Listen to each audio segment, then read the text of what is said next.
all of us at the podcast loved your film, loved Mayhem, and I've been reading reviews, great reviews across the board. My co-host and a bunch of other reviewers were saying that they would love to see you in more action films, and this is a star-making performance. So right off the top, patting you on the back, how does that feel? Is it surreal to get that kind of praise? And no, so Surreal, I wouldn't say so, because like in all humility, I knew that I was made for that. Like I've been waiting for a script like this for like almost 15, 13 years, because as a French actor, you don't get to read scripts like this. In France, it's a lot of author movies and comedy and stuff. So when Xavier sent me that script, I literally like fell in love with it, and I was like, okay, it might be the beginning of something. So yeah, when I read that on the reviews, I'm like, I saw a review like this morning about the New York Times saying that I had nothing to envy like from the biggest action star, and I was like, oh, thank you so much. that's amazing. So can you just talk about your connection with Xavier? What is it? What does it work between your partnership? Because I think you might be starring in another movie with him. What what works about your relationship? Man, sometimes in life you have this bond like instantly, and like with Xavier, it was love at the first sight. Like we instantly, like, because is my buddy. We became like very good friends, and we are the same in a way that, like, when we're shooting, we're very serious, and once the day is over and we're in the outside world and we're having dinner and stuff, like it just becomes my best friend and my best buddy, and like we're having fun, and like, just so for me, it's like it's a dream to work with that guy. And it's funny because there's very few directors that are able to how can I say that, like, I'm like with Xavier, I'm like a puppet. I just I just have to listen to his voice, because in some scenes while we're shooting, he would talk to me and be like, and say stuff to get me to an emotion. You know what I mean? And it works with Xavier. He also worked with another director who's one of my best friends. Like, we write comedies together, Julien Royal. But those two directors have something special, and like, and Xavier is one of them. So yeah. I don't have 2 hours to break down every single scene, but my co-host wanted to know how hard was it to shoot specifically the elevator sequence, And which innovators, he yeah, was I knew, bl I knew. you knew it. He was blown away. I'm sure. Just what was a preparation like and execution? Amazing. So shout out to Jude Poyer, who like is one of the best in his game. And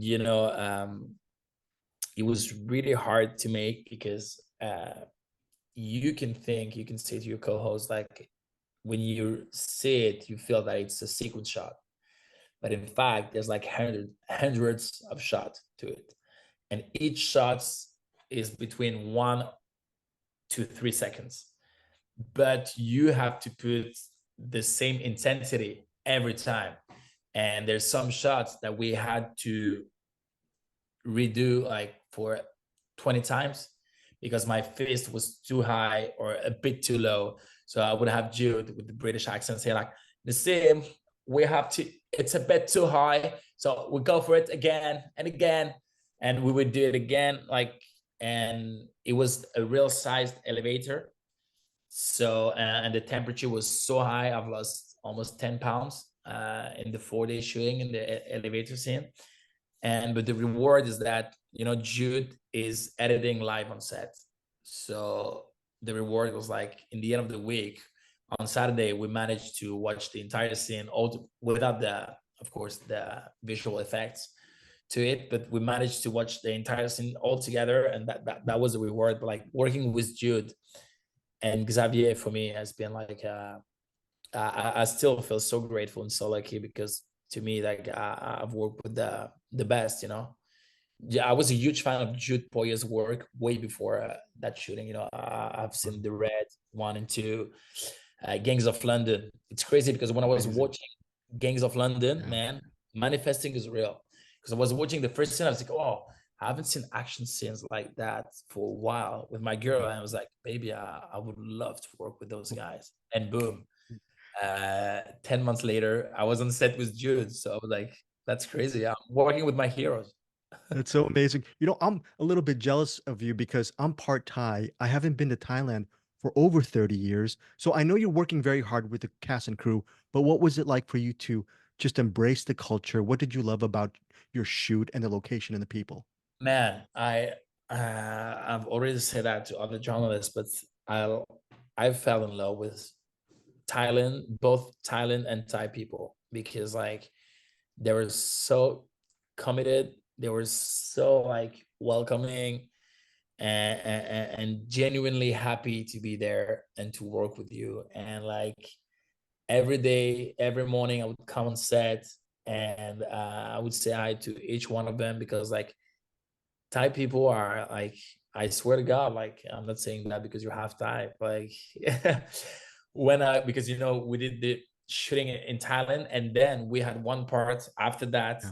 and I had to lose weight, no, to gain weight to be a bit more chubby in the beginning of the movie and we had to work with French crew after. But after working with the Thai crew, I was like, oh my God, I miss them so much. I miss them so much because like and Thailand is like so beautiful, man. I was like, yeah, I'm so grateful to have been able to work in paradise. Like it was like, you know, Thailand, like the Oh, yeah. water, the beach, like it's like it was like a postal card. So yeah, me, I fell in love both with Thai people and Thailand.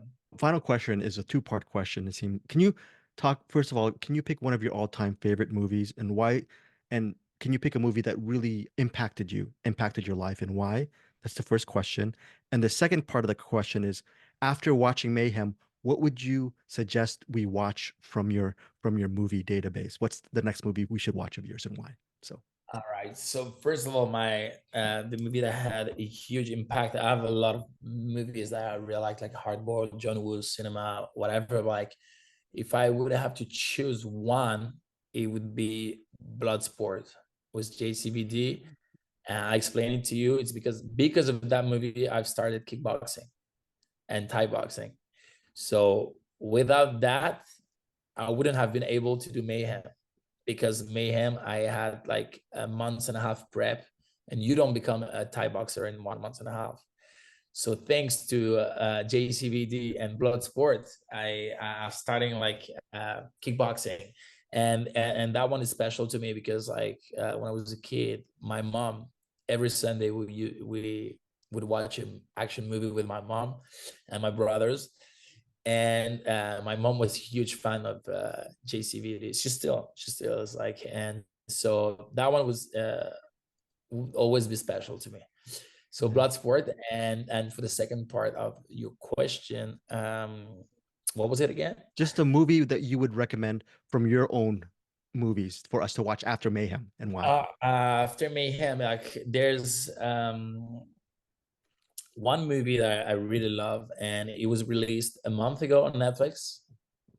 It's called All Time High, and it's an action comedy. It's an action rom-com, so there's a lot of action in it. And I co-wrote the movie with my best friend, my best friend Julien Royal. And he is the director, and we write together. And then like I play as the lead, and he directed the movie. It's our second movie, and it's funny, moving, and there's a lot of action to it. So that's the perfect combo. And I'm really proud of that movie, and it was a big hit in Europe. Not the same in the US because the English dubbing is really not on point. You know, the Mm, Spanish dubbing was great, Italian too, but the English dubbing was not really good. So I recommend you to watch it like in original version with English subtitles, and you see you have a great time. okay. Sim, thank you so much. Really love Mayhem and really love the interview. Thank you for your time. Thank you. And one more thing, if Yeah, I can add, like of there's course. just wanted to do a big shout out to all of the other actors who were amazing in the movie, the Thai crew, and also Jude and Xavier. We teamed up together again, and we have another movie coming up. in 2024 a shark movie. It's gonna be a huge Netflix movie, and I co-star with Berenice Bejo, the girls who did The Artist, and it's gonna be huge. Uh, So it's coming in 2024. Isn't your body tired by now? So, And wait, and the movie is called Under Paris. okay. Thank you so much for your time. Really love it. Thank you. Thank you. Have Bye-bye. a great day. Bye-bye. Bye bye.